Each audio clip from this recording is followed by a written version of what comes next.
Le Classe G est-il un flop électrique, on précise évidemment. Eh bien apparemment oui.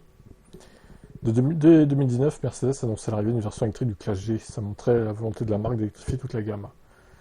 Tellement symbolique que le véhicule a été le premier à abandonner le nom commençant par EQ.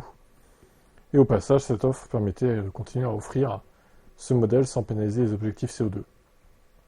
Cependant, c'est un flop. Au total, il semble que Mercedes ait écoulé moins de 2000 exemplaires dans le monde et moins de 1500 en Europe. Certes, le Classe G n'est pas un modèle à très gros volume, mais il se vend environ 7 fois plus de versions thermiques. Ah oui. C'est un succès n'est clairement pas à mettre à l'actif du design ou des prestations de l'engin. Les experts marketing de la marque ont peut-être oublié de parler de leurs clients. On peut vraisemblablement estimer que les acheteurs typiques du G font partie des plus réfractaires au passage à l'électrique.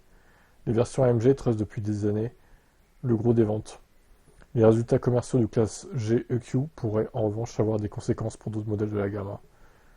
On songe en particulier au Baby Classe G promis pour 2026, un nouveau véhicule qui a été prévu pour n'être proposé qu'en version électrique. En vrai, s'il est moins cher et moins gros, il pourrait peut-être mieux marcher, quoi.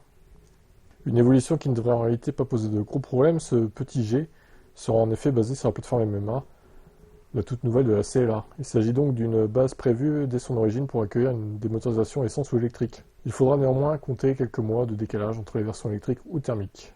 Ok, bon, du coup, voilà, ça marche pas en électrique, mais en même temps, ils ont raison, parce que les gros riches qui achètent ce genre de véhicules pour parader, il n'y a pas d'autre mot, ils s'en foutent des élecs. Ils veulent du bon gros moteur essence qui consomme bien, qui fait beaucoup de bruit, pour en mettre plein la vue, quoi. C'est ça la clientèle, donc ça m'étonne qu'à moitié, en fait. Et bravo à ceux quand même qui ont acheté en version électrique, qui ont osé en acheter en version électrique. Allez, ciao.